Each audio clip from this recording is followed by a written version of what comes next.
Flyers fans, and welcome back to the Flyers Face Off podcast show, where we discuss anything and everything Flyers. I am your lovable host, Kevin Fortier. You can follow me on Twitter at KSFortier and follow the show at Flyers Face Off.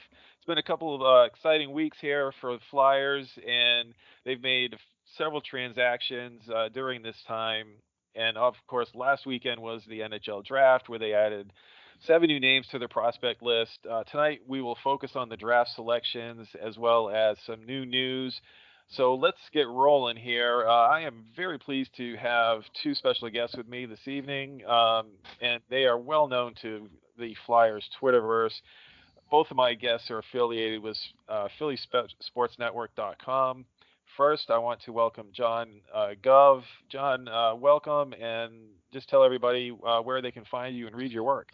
Hey, Kevin, thanks for having me on. Yep, like you said, I'm John Gove, PSN prospects writer and the better half of the Pod Street Bullies Podcast. Beat you to it, Derrick. You can find my tweeting stuff at John P. Gove on Twitter. Yeah. And I still screwed up the pronunciation of your name. I know. I wasn't going to say anything about it. I was like, well, we talked about it beforehand, and I still messed it up. It's Gove. It's not Gove. It's not Gov. My brain is mush, man. What can I say? You know, the thing is growing up, everybody used to call me Grove. So it's like, don't worry about it. People just used to throw in the R. So I'm used to people screwing up an easy name, man. Well, you should hear what they do to my last name. So, my other special guest tonight is Derrick Bobb. And Derrick, why don't you go ahead and do the same? Just let people know where they can follow you. Yes, I'm Derrick Bobb, actually, not Bob. I'm kidding. But you can find my work on Philadelphia Sports Network as well. You can find me on Twitter at PuckBobPSN, and like John said, or at least inferred to, I am the lesser half of the Pod Street Bullies podcast. Well, I don't know that there is a lesser or greater half when it comes to you guys. There definitely is. What a tag team. He's the Pippin to my Jordan. Wow. Going old school. I'm signing off. So we've got a packed agenda. So why don't we go ahead and jump in with some of the latest news? So this week, the Flyers, probably due to being very close to bumping up against the cap again, especially looking ahead into next year. The Flyers made a small trade. They moved Ryan Hartman, who just came over in the Wayne Simmons trade, to Dallas, and brought over Pitlick. He signed for a 1-year, $1 million deal. Derrick, what are your thoughts on this? I think it's really just in its purest form a salary cap move. We can all kind of infer that Hartman probably would have wanted more than $1 million per year. Term wise, I don't know what it would have been, but I think this move really bringing in a guy like Pitlick, if he could have been healthy for a lot of his tenure with Dallas and Edmonton before that, he probably would have been either third, second line, even really max type player. So I think we're getting good quality as long as he can stay healthy. I would have loved to keep Hartman at a reasonable price because I think that fourth line with him, Lawton, and Raffle would have been great. But this is what happens when you spend money, and you got to kind of watch what you're spending as well. So I'm not completely against it, but we'll see, I guess, if he can stay healthy and provide some kind of a spark for the Flyers here. Yeah, I when I did my RFA numbers, I figured Hartman was probably going to sign around 1.75, maybe to a 2 or 3 year deal. I was pretty psyched, like you said, about having that fourth line, and I've actually always liked Hartman. I liked him and wanted him 2 years ago at the trade deadline when he was still with Chicago. So I was actually pretty happy when he got brought over with the in that Wayne Simmons deal. So it's unfortunate, but it's not a major issue. Obviously, I didn't really know a lot about Tyler Pitlick, but he's probably going to end up being a fourth line, maybe a third line guy. Like you said, he's had trouble staying healthy. His numbers haven't been the greatest, but it's not really a big deal one way or the other. John, what are your I have a thoughts? buddy. I'm sorry. Nope. Go ahead. No, go ahead. Go ahead. First rant of the night. Go for it. Quick, just real quick. I have a friend. I actually have two friends. One guy actually lives in Edmonton, and he watched Tyler Pitlick, and said that if he can stay healthy, he's actually a really valuable asset to any team he's on. So I'll take his word for it. We'll see. Well, he's got good size, but that's one thing. John. Yeah, I mean, I'm whatever about this move. Like the two of you have already said, I would have really liked to have seen that fourth line with Hartman, Lawton, and Raffle. I think that would have been one of the better fourth lines in the NHL. So now it's kind of tough to gauge because you're assuming Pitlick will be on that fourth line, and I really couldn't tell you enough about him. But it is what it is. My guess is that Hartman wanted a little bit more money, and if that's the case, then I'm glad they got rid of him. Yeah, it's probably, it's not really going to be a major or even a moderate impact situation. So, yeah, Pitlick's got a little bit more size. Hartman had more speed. They're both kind of, tenacious. They, like to hit, etc. But all right, Derek, you got anything else you want to add on this? Oh, No, I've I got think we something. covered all the bases there, or we haven't apparently. I've got something. Did you guys see the thing where apparently Hartman didn't know he was traded? Did you guys see Oh that? yeah. Oh, No. there was something my wife showed me because she's the one who follows the Buzz side of things. But I guess like it was like a day after, and he still hadn't known that he was traded. Am I right, Derek? Something like that. Oh, Yeah, they posted about like he posted on Twitter or something or Instagram that he was gone away for a while and wouldn't have signal. And I guess that means no one got a hold of him and told him that he got traded. ouch. I Yeah. don't think he knows he's been essentially released now either. Oh, is he? I don't think he know. Well, they're not gonna tender him. They're not gonna Oh, extend an all Dallas. So I don't right. think he knows that either. So He had Dallas doesn't he's even got want him? no. I've Oh, seen that. I guess they're not gonna give him that. He's essentially gonna be a UFA once July 1st hits. wow. Jeez. He wasn't that Rough, bad. right? No, I mean, he threw in not what is it, 19 goals in his rookie season, I think. Right. Yeah, about that. Yeah, Wow, that's it. That's surprising. Yeah. Oh he'll well. he'll find he'll land somewhere. Oh yeah.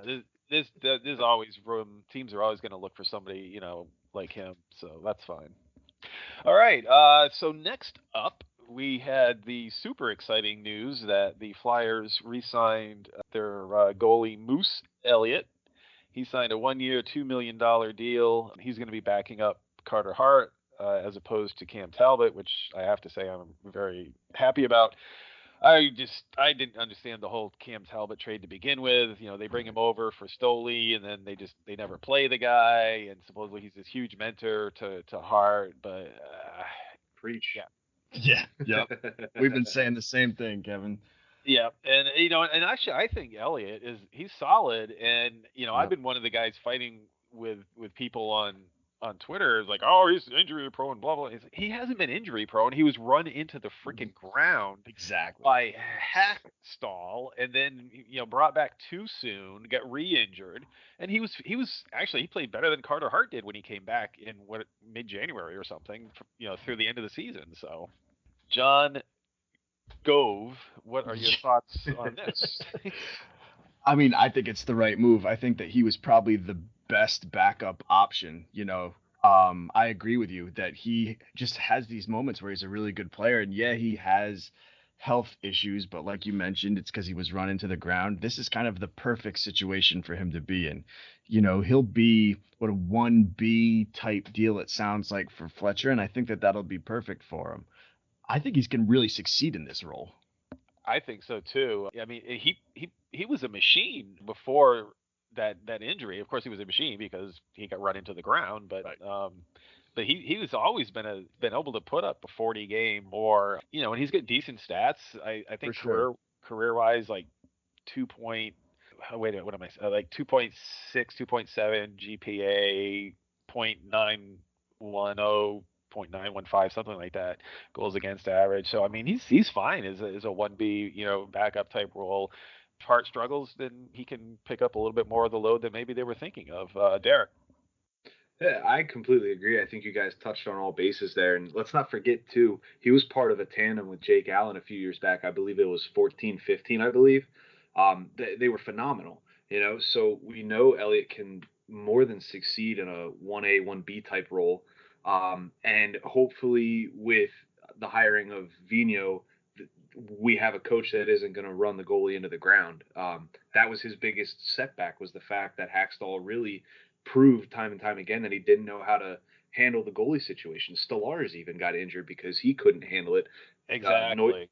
Neuwirth, he's made of glass, and he was just bound to get injured, but it probably didn't help, with Hackstall's style of coaching. So I think Elliott's the guy that, they're not going to bring Talbot back, and that it just sucks that they had to trade Stolarz, who I really think, and I'll die on this hill. I really think Stolarz could have been a good backup to Carter Hart. Calm down. If given the Calm opportunity. down. He Get off my played. soapbox. He did very well. I mean, in that backup role, he what is it? He came in and was it the Rangers he shut out, and he had like a 4 or 5 game streak there where his numbers were very good, and then Yeah, Yeah. but the and key he is get injured. the key is though it was like 4 or 5 games. I mean, I was a Stolarz fan too, but I think people got a little too excited. It's possible. It's possible. But it's like, he was the guy a couple of years ago, right? I mean, he was Right. the one who, everybody thought was going to be the Flyers' next potential starting goalie. And remember when he came up that December when was it Mason and Nuvi? I think Yep. that was the tandem, right? And then in his first game he shut out Detroit, and he was absolutely lights out. I mean, he had something like a .95 save percentage and a minuscule goals against average in however many games he played, and then he got sent back down, and then he ended up blowing out his knee and didn't even get to play after that for the Phantoms. But yeah, so well, whatever it is, it is what it is. But yeah, I agree. I think Elliott could definitely shine, and potentially if Carter Hart slips a little bit, could pick up the slack there. For sure. All right. Do we want to beat this horse anymore, or are we good? No, I think we're good. All At right. least Stats I'm are good. down. Yeah.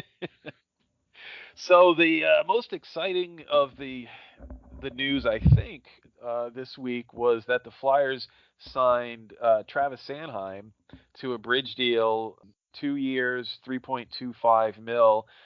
I actually had him signing a short-term deal, 2 or 3 years. I figured he was going to probably cost around 4 or 4.25. So I was really pleasantly surprised to see that he came in at that low of a number. Didn't drag this out at all. Just got it done, and he looks like he's confident in his future and knows that he's going to be able to go out there, get it done, and then get a nice deal 2 years from now. Derrick, what are your thoughts? I think this is the perfect contract for him, for a few different reasons. Because one, you look at it, and the 3.25 is great, from a fiscal standpoint for the Flyers, because it affords them the ability to free up a little bit more cap than they might have anticipated to go after, the backup goalie. We spent the $2 million on Elliott, or a third line winger if we need one. Second, it also being 2 years, his contract will expire the same time as Niskanen's, which frees up almost $6 million in cap, so that they're padding it so that they'll have the money to spend on Sanheim when he becomes a restricted free agent for the second time. And thirdly, and I touched on this, I wrote an article earlier this week on it on PSN. It was on Bleacher Report for like half a day, and now it's gone for some reason. But it's the same year. His contract will expire the same year as the expansion draft, and it's not the safest bet. But what could happen is they wouldn't have to spend a spot, like a protection spot, on him. They could kind of put a handshake agreement in place where, hey, we're not going to protect you, but once we're able to negotiate with you, once this draft is over, we're going to give you $7-8 million, depending on performance, obviously, but like have that somewhat of a handshake deal in place. Or even with the Seattle franchise saying, hey, don't take Sanheim, take this guy, we'll give you our first rounder, because we anticipate now that our picks are going to be in the later half of the rounds. So why not? Yeah, that's the same thing they did with Jordan Wheel in the last expansion draft, right? He was a UFA. Las Vegas could talk to him, but hopefully he was going to want to come back and sign with the Flyers, which is what he did. Then unfortunately, he didn't live up to what he had done That beforehand. turned out great. At least we didn't have to protect him, right? John, where do you come in on this? I mean, I kind of just echo everything Derek just said. I think it's a great deal for everybody involved, and for Travis Sanheim, it's great because we could have paid him, like you said, the 4 million or whatever, maybe give him a little bit more term, but now it's like, hey, you know what? I'm going to go out and earn the big bucks the next contract. That kind of gives him even more drive to earn that big paycheck. I think it's great for everybody around. I'm trying to think of something else different to say that Derek didn't, but he said it all at this point. Sucker. And like I said, I mean, I was really glad to see that he did this. He did it quickly. He didn't hold out for the big bucks, which really just is starting to piss me off about Provorov. Provorov had a bad, he had a down year, and if he is too good, if he thinks he's too good for a bridge deal and he thinks he's worth 8 million, I mean, I'm sorry, that's just nuts for a young D man who had a major drop off. And it's not even like he played crappy in the first half, but then salvaged the season. He started playing well in January and into February, and then he went right back to playing like crap. So, yeah, I'm really annoyed with what he's doing, and because I was also really hoping that all these guys were going to be sticking together with the Flyers, right? And they weren't all going to be trying to break the bank and end up with what Toronto's looking at. That these guys are going to be there for years to come, and if that's the way Provy is, that pisses me off. I just don't understand why he wouldn't want a bridge deal too. I mean, his bridge deal is going to be a little bit more money than Sanheim's, obviously. Right. I don't understand why he wouldn't want to take one, because he should bet on himself doing better and then getting that big money a little bit longer down the road, further down the road. Put his cap hit like a little above Gostisbehere's, because let's be honest, I think Gostisbehere's not as good as Provorov, but like give him around that same type, maybe like a $5 million, 3-year deal, Right. and then say, hey, once that deal's up, man, it's time to cash in if you prove yourself. Exactly. Yeah, I'm laughing at 8x8. No way. Yeah, I mean, especially considering that John Carlson just signed last sure. year, right? After winning the Stanley Cup, and he thinks he's worth John Carlson money? Yeah. I mean, give me a break. Yeah, he's good, but man, not that kind of money good right now, at least. Can I pose a question for you two fellas? No. Oh, man. Do you think he holds out? Yes. I don't want him to, but I think he does. Ugh. Yeah, me too. Yeah, Jamie said the same thing. He thinks he's gonna really hold off and try to max out. That sucks. Yeah.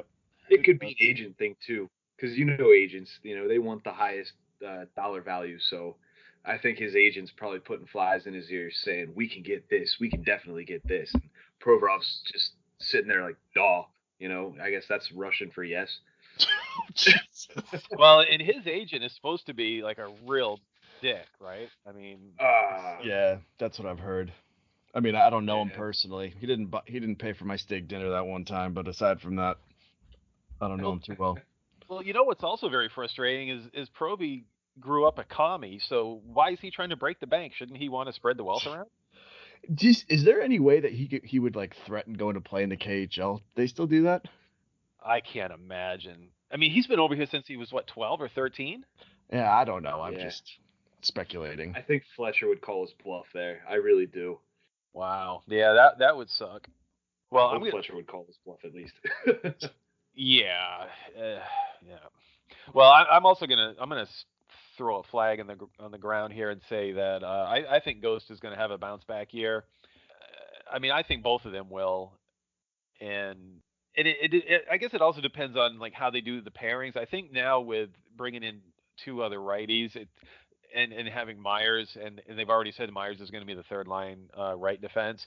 I think that's going to help. And with Ghost having a more defensive partner, say either it probably won't be Niskanen, but if it's Niskanen or Braun, that'll help him on the back end and cover up some of potential lapses when he gets a little excited rushing up the ice. But I don't see any reason why he would have a down year again. And he still put up, 39 points last year? I mean, that's pretty solid for a defenseman. And with the capability to put up 65, I mean, exactly. The bounce back year, I see it. I think Ghost is better than what he was this past year. We all know that. We just need to see it again. All right. So as we said in the beginning, last weekend was the NHL draft with their first pick at number 14, which they moved back from 11, which surprised the hell out of everybody that was watching the draft. They chose not to take insanely talented goal scorer Cole Caulfield or, now I'm drawing a complete blank here, the left winger Matt Boldy, and they ended up selecting defenseman Cam York. He's from the U.S. Development team. He obviously put up some great numbers. He's a very offensive defenseman. He's a little small, 5'11", 174, but he's very mobile. He's, from all scouting reports I've seen, is, a very good player in both zones. And he's got good speed, good edge work. He's very smart, it sounds like. And I'm known for this, I know I go overboard, but if they were going to take a defenseman, I wish they had taken a righty. I would have, if they weren't going to take Cole Caulfield because he was too small, I would have taken Soderstrom. I had liked Soderstrom for a while now, and obviously Arizona felt pretty highly about him, that they'd moved up to take him at number 11, but because the Flyers don't have any real high-end puck-moving right defenseman prospects in the system. They got Wyatt Wiley, Friedman, who I really don't think is, he's a borderline NHL, AHL defenseman. Right. But York looks like, he's a solid defensive prospect. I just don't know who's going to be knocking out that's already ahead of him on the left side of the defense. John, take it away. Yeah, well, first of all, I kind of have to start this by saying I spent about 2 months before the draft really diving into these guys. So when he was chosen over Caulfield, I didn't have that initial what the hell reaction. I was like, oh, sweet, Cam York, because to me, at least, I felt like he fell in that same exact tier as Soderstrom, and I even had Broberg a little bit behind them because I think there's a few red flags there. I really like Cam York. What you've mentioned before, he's got incredible hockey sense. His anticipation is amazing. He's really strong in the offensive end, which is something you need to be as a defenseman these days in the NHL. And what's great is his defensive game. It's not a bad part. I don't know why I'm having a hard time forming real words right now, but it's not a detriment to him. Sometimes you find with the overly offensive defensemen like Carlson or whatever, it's like they don't even play defense sometimes. Cam York, it's not that issue. He's like a two-way defender with a little bit extra on the offensive side. As far as who he's going to replace, I think too many things could happen at this point, but you look at the expansion draft, could Ghost be exposed? Maybe they're thinking down the line, but he becomes that top defensive prospect that the Flyers didn't have because all of their top defensive prospects are now in the NFL. The NFL. Holy, the NHL. I was going to say, that's a trend. but yeah. So awkward silence. Yeah. No, that's kind of. Did I miss something? I'm sorry. It's going to be one of those shows. Oh, you weren't even. I thought you were being sarcastic. I did too. I wish I would have played that off that way. Yeah, you could have gotten away with it. Well, it's your turn to talk about Cam York, but you can't repeat anything I just said. Yeah, good luck, Derrick. No, I fall under Kevin's mindset here. I was like, when they announced with the 14th pick in the draft, they choose USN TDP. I was like, Cole Caulfield. I know. And then they're like, yes, Cam, right? You get excited. You're like, yes, they got one of the, if not the purest goal scorer in the draft. And then they're like, nope, we took Cam York. And I'm like, cripes, and I'll give John his due here. Talked me off that ledge. Obviously being the prospect guy that he is, Cam York, he really opened my eyes to a lot of the numbers. He had 65 points in 63 games, for the USN TDP. That's phenomenal as a defenseman. And the size, I'm not too concerned with because look at Shane Gostisbehere. He's not a big guy. He's probably, I think he's shorter than Cam York. He might even weigh less than Cam York. And he put up 65 points just last season prior to this past season, really. But then you read some of the scouting reports, and Dustin Braxma from Hockey Prospect says after Byram, he's the best defenseman I've seen in this draft. Another guy, an NHL scout, said earlier in the year he was wondering where he was at, or what the player was he saw as an underager. Then he showed up again. It's his number 2 defenseman in this draft behind Byram. Like, I think Cam York's going to be a very successful NHL defenseman. It wasn't the sexy pick. It wasn't the pick that had people going, oh yeah, like I can't wait to see this guy in orange and black. But it makes sense when you kind of look at it you take a step back from being a fan and you're like, okay, like I get it now. Did you really say cripes? I know. I did. Here's the thing. Thank you. I don't want to curse. I don't want to curse because we try on our show, we try to keep it PG, and I don't want to think I can just go off on this one. So if it sounded stupid, I'm sorry.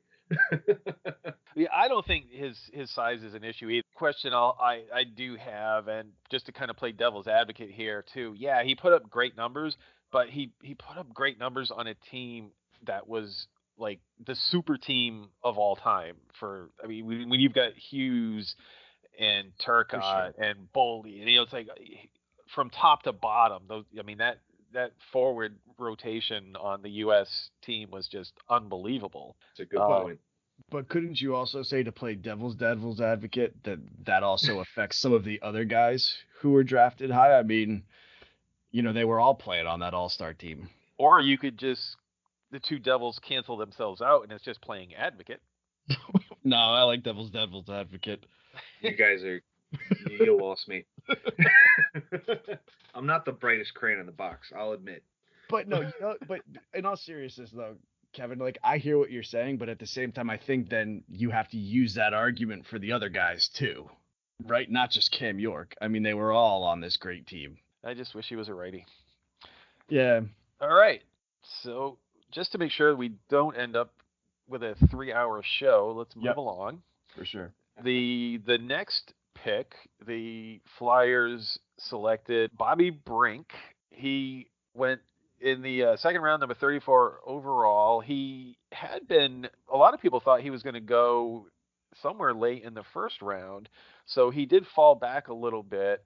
He was rated anywhere from 15 to 37, I think. Now, he is a smaller guy. He's in the mold of the Cole Caulfield. He's 5'8", 159, and he can put up some points. The first knock on him, obviously, the one thing that everybody's been talking about, and it's the first line out on Elite Prospects, is not a great skater. Now, obviously, that's something that he can potentially work on. He's going to be playing in Denver in the fall, so he looks like he could certainly be, a solid, potentially middle six winger, put up some decent points. John, what are your thoughts on this selection? Well, first of all, to touch on the skater thing, I'm a big Matt Strome guy.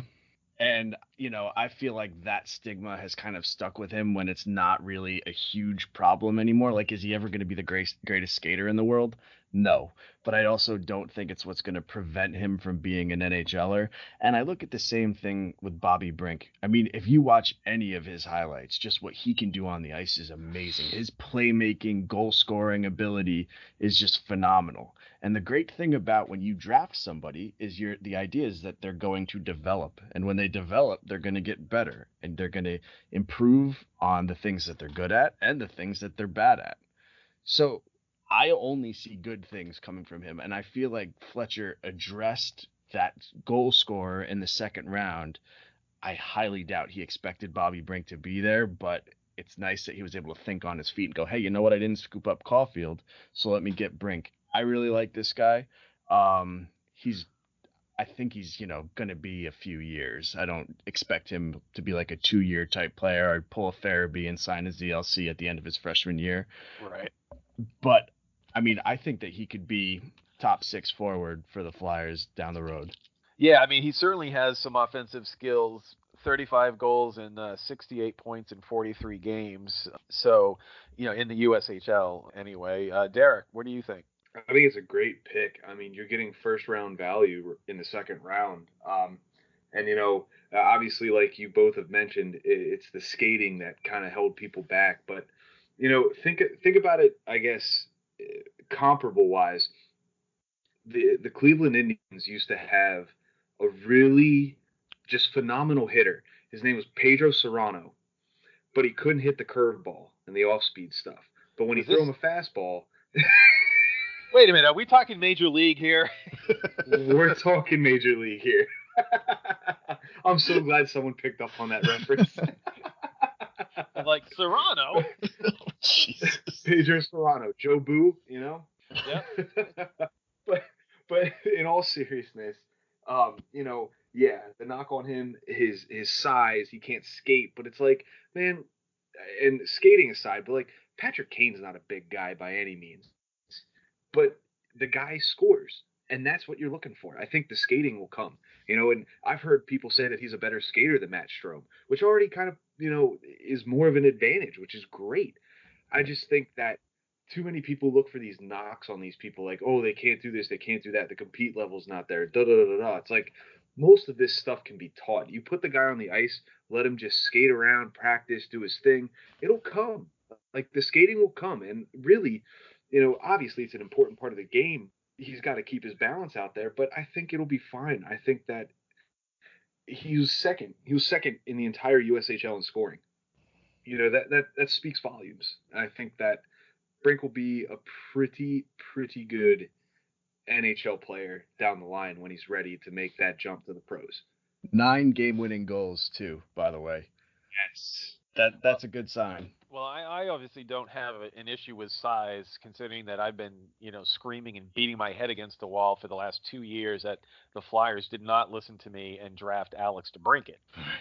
So, yeah, Kevin, also because some people kind of forget, and actually they might not have access to this, but one of the things that me and Derek look at is the NHL Draft Black Book that HockeyProspect.com puts out, and in a lot of the scouting notes, they mentioned DeBrincat's name with Bobby Brink almost more than they mention it with Cole Caulfield. Interesting. All right. Yeah, I mean, the thing that, I brought that up is because it's the very first thing that it says out on Elite Prospect is not a great skater. Right. I know. I'm actually just looking at that now. What the heck? They can't change that? All right. With the Flyers' third pick, they actually did, for a change, select a right-hand defenseman prior to the 5th round, which was nice. So Ronald Adard went with the 72nd overall pick. He's going to Western Michigan in the fall. Good size, 6'3", 207, and it's, from everything that I've read, solid, both ends of the ice. He's very physical, uses his body well, uses the stick well, and he put up record-breaking stats in the USHL this past season: 30 goals, 64 points in 48 games, and he was a plus 46. Now, the one thing that kind of jumped out at me was the fact that he was a 20-year-old playing with a lot of 17 and 18-year-olds. Now, maybe he's just a late bloomer and it wasn't that big of an advantage. So we'll just have to kind of see what happens when he gets to college. But he's got the physical attributes, and it sounds like he plays a smart game. And if he can continue, maybe not at obviously receiving, Player of the Year award, blah blah blah, but if he can, be a solid top 4 potentially, defenseman for the Flyers, that would be a nice addition to their prospect pool. Derek. Yeah, I think you're right, and I think that when you look at it, and you said, being a 20-year-old playing in a league full of, 18, 19-year-olds, you want to see a guy like this dominating, because that kind of puts him at the place where you're like, okay, he's dominating because he should be dominating. And like you said, defensive player of the year in the USHL, 64 points. I think the 30 goals he put up was a record for defensemen in that league. I could be wrong. No, I But, think it was. Yeah, so he's got that record. And this was kind of John pointed this out to me. This was kind of the start of like the boom or bust mentality for Chuck Fletcher, where it's like, we're going to take, I guess you could call them the flashiest prospects in this draft, where they have all these accolades, all these people clamoring like, oh, they did so well in this league and that league. But as a right-handed defenseman too, and with the size that he's got, if this guy develops into what we think he can develop into, that's a force, man. I mean, he could be a phenomenal defenseman for the Flyers down the road if, he sticks to his development track. Pair him with a guy like Provorov on that top line if he gets there. I mean, that'd be one hellish top pairing.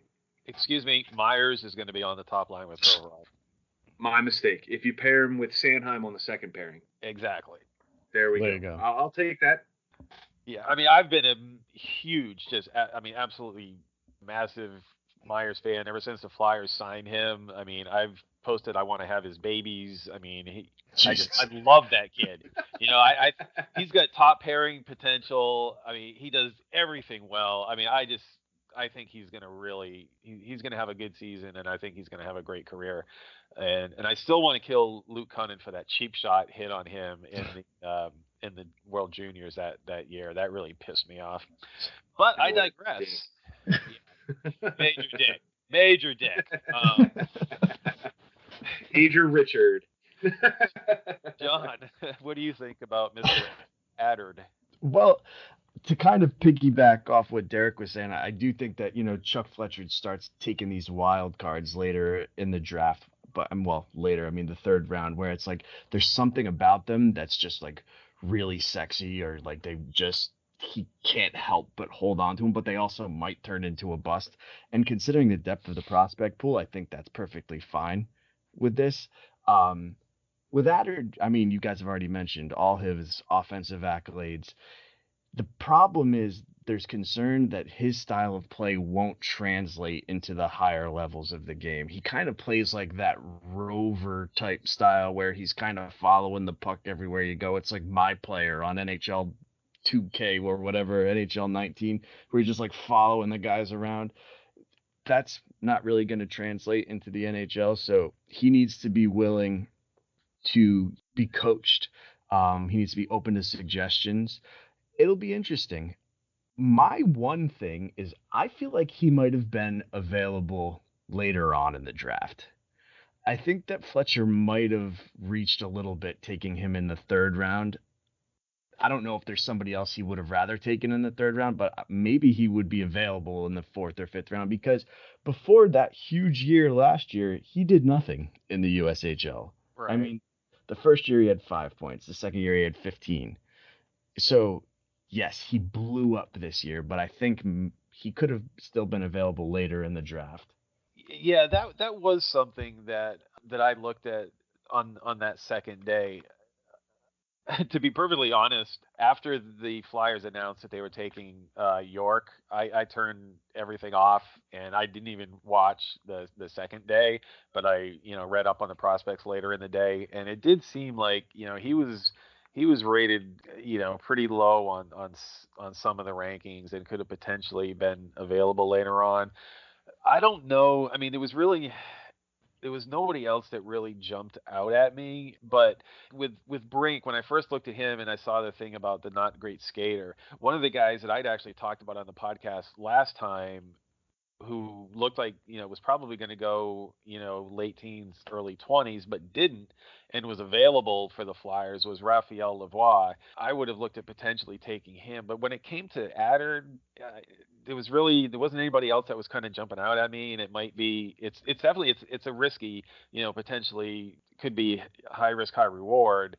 But we'll just have to wait and see. But it kind of came back to, he should have dominated. He was 20-year-old, playing against kids, right? So, Right.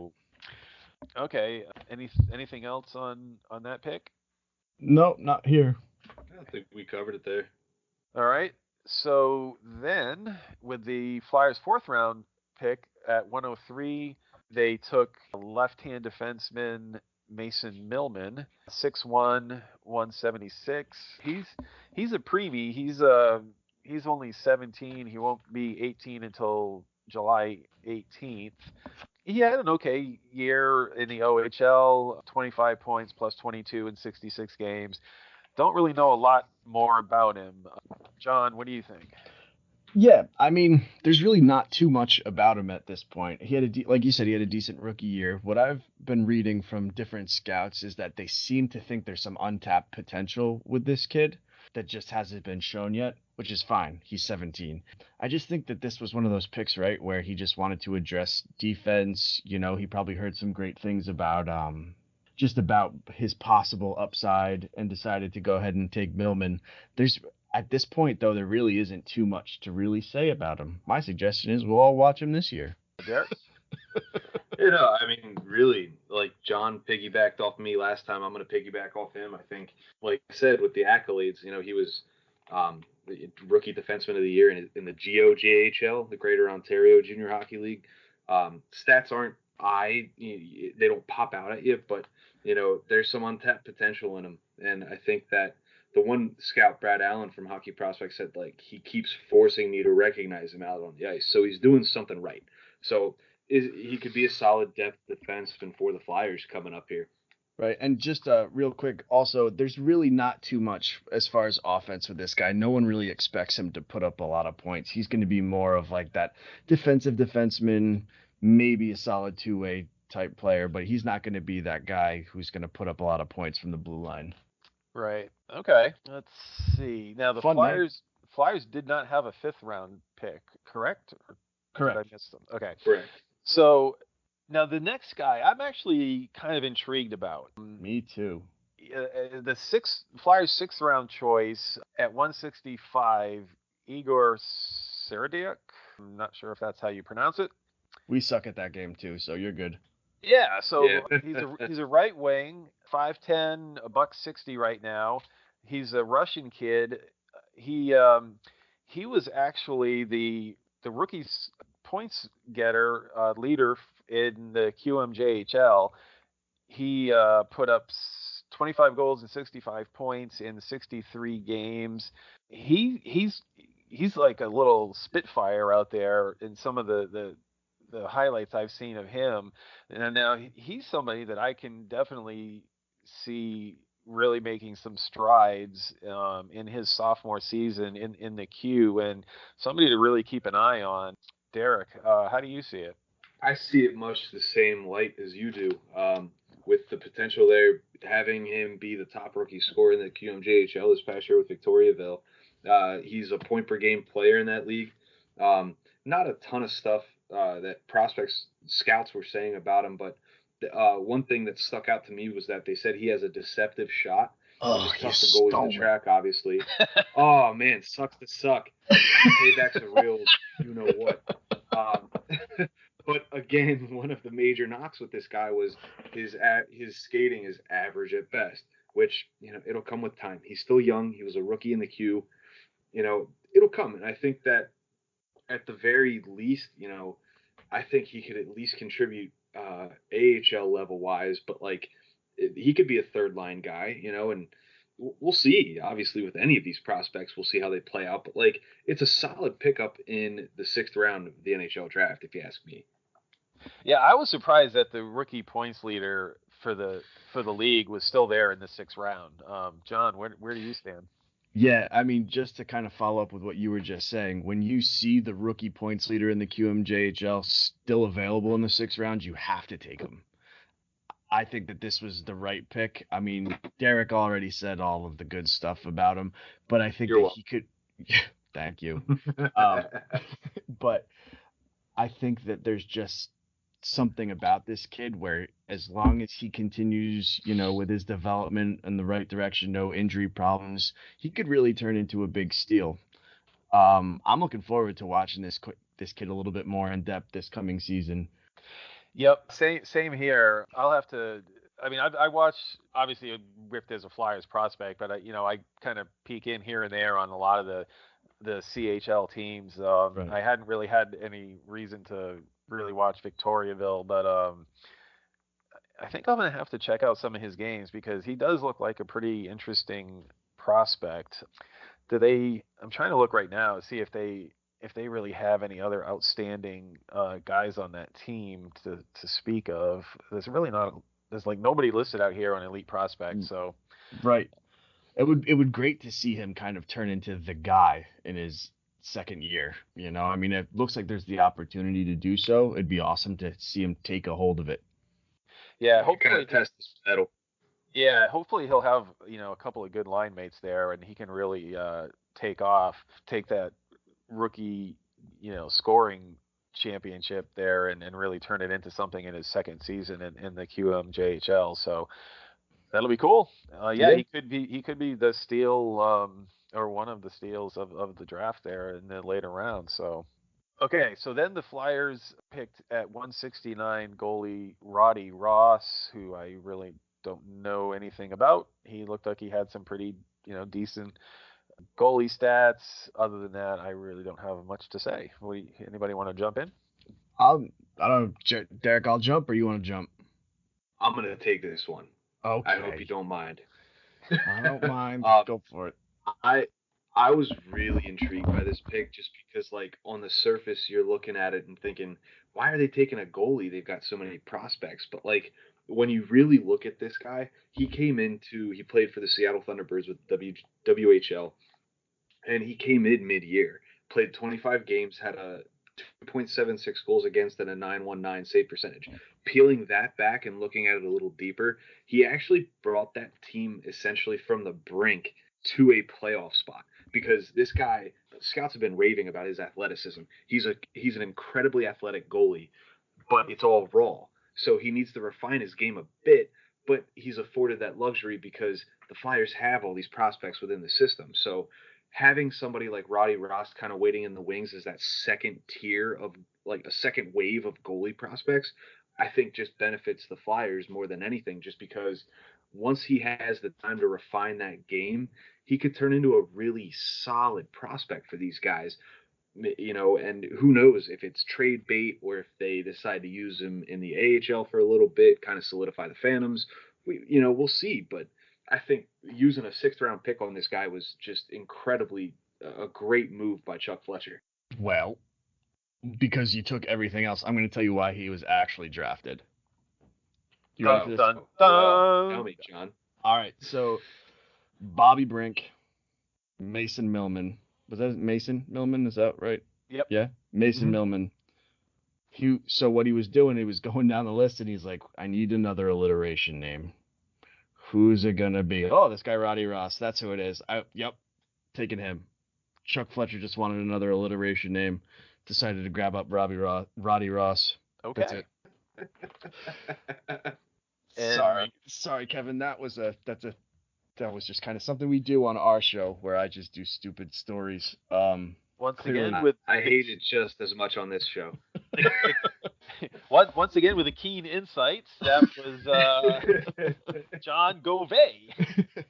No, I mean everything that Derrick just said. I mean, I don't want to repeat it, but you can never have enough goalie prospects. So if they don't end up using them, fine, whatever. But he saved the Seattle Thunderbirds season, crapped the bed in the playoffs. But hey, why not? Okay. All right. So sticking with the alliteration theme, the Flyers selected Bryce Brzezinski with their 7th round pick. He out of high school, another kid that looks like could potentially turn into something. He's a right wing. A lot of right wings with the Flyers selections this year. He's got decent size, 6 feet, 196. So he's already got some muscle on his frame. He's another Minnesota guy. So Fletcher seems to just want to fill the Flyers' entire system with Minnesota hockey players. But he was the high school player of the year and Minnesota's Mr. Hockey title winner. So he's going to be, it's going to be a long-term process here. He's heading off to Minnesota in the fall. He had 76 points in 23 games, 32 goals and 44 assists.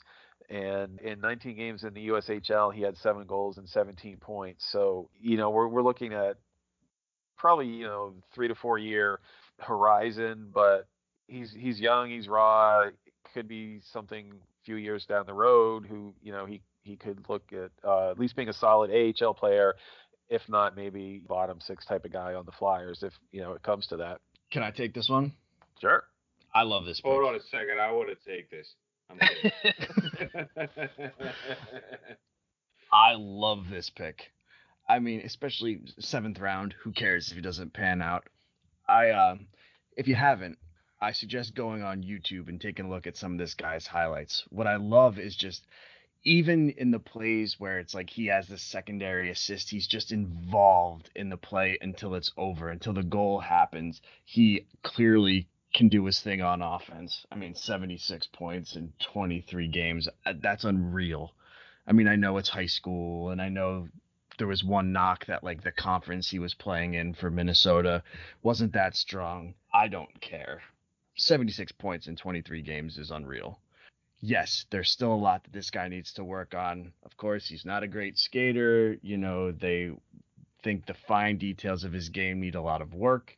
That's why he's in the 7th round. But he's just one of those guys where it's like you could catch on to something that so many people missed out on that you have to use your 7th round pick to grab him. I'm very intrigued by this pick, which I typically don't get too excited for 7th rounders.